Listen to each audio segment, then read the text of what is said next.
JEE విద్యార్థులకు శుభవార్త. IIT medical entrance లో ర్యాంకులు సీట్లు సాధించేందుకు కోటా డిజిటల్ స్టడీ మెటీరియల్ ను వాట్సాప్ ద్వారా పొందండి. WhatsApp number 9849016661.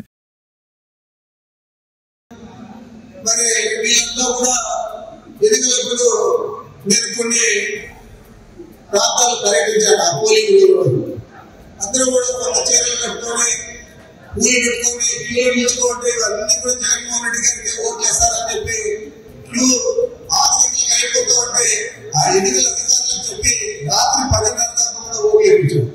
మరి ఆ ఓట్లన్నీ కూడా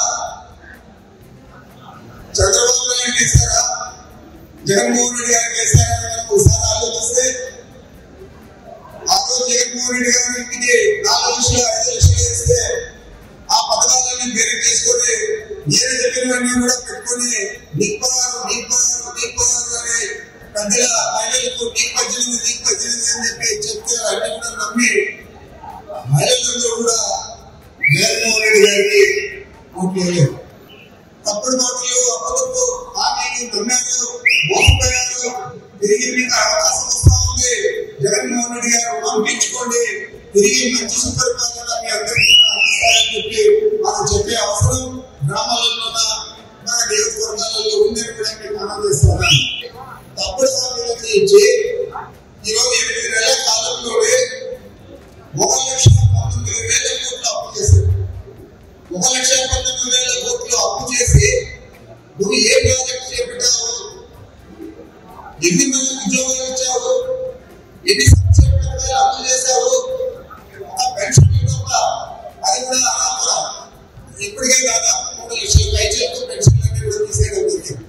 కేవలం మీ స్వార్థం అంతా కూడా మీరు ఈ ప్రభుత్వాన్ని దోచుకోవాలా, మీరు కొన్న 1000 ఎకరాలన్నీ కూడా రాజధాని చుట్టూ ఏదైతే అమరావతి చుట్టూ ఉన్నాయో వాటి కోసం ఖర్చు చేస్తూ ఉన్నారు.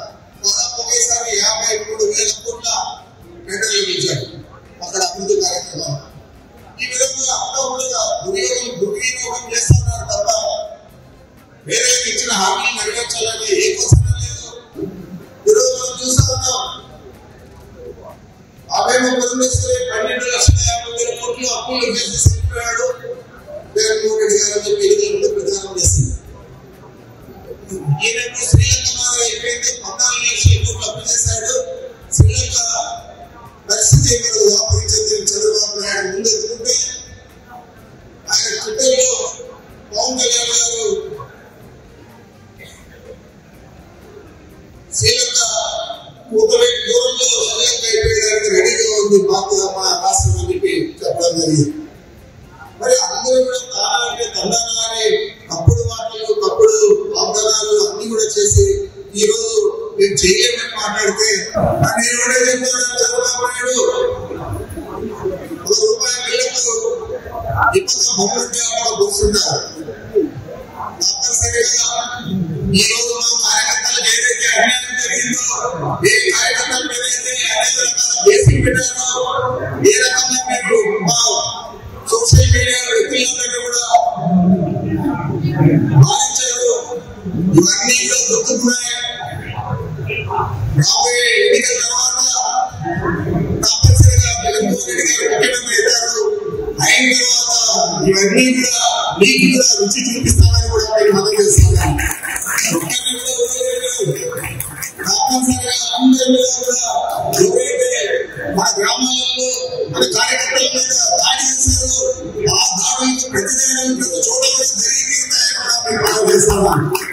అందుకే మనం దృఢ వేచేయంలో బాగా ధైర్యంగా పనిచేయండి. మనం చెప్పాడు జగన్మోహన్ రెడ్డి గారు చెప్పాడు, కడపలో చెప్పాడు, ఇక్కడ చెప్పాడు. నేను ఇప్పుడు ఇకపై కార్యకర్తలు అండగా ఉండేది అని చెప్పి జగన్మోహన్ రెడ్డి గారు చెప్పారు. నెల్లూరు సభ కార్యక్రమంలో మన పార్టీ ఆఫీసులో జరిగింది. ఆ విధంగానే కార్యకర్తలందరికీ అండగా ఉంటాం. ఇప్పుడు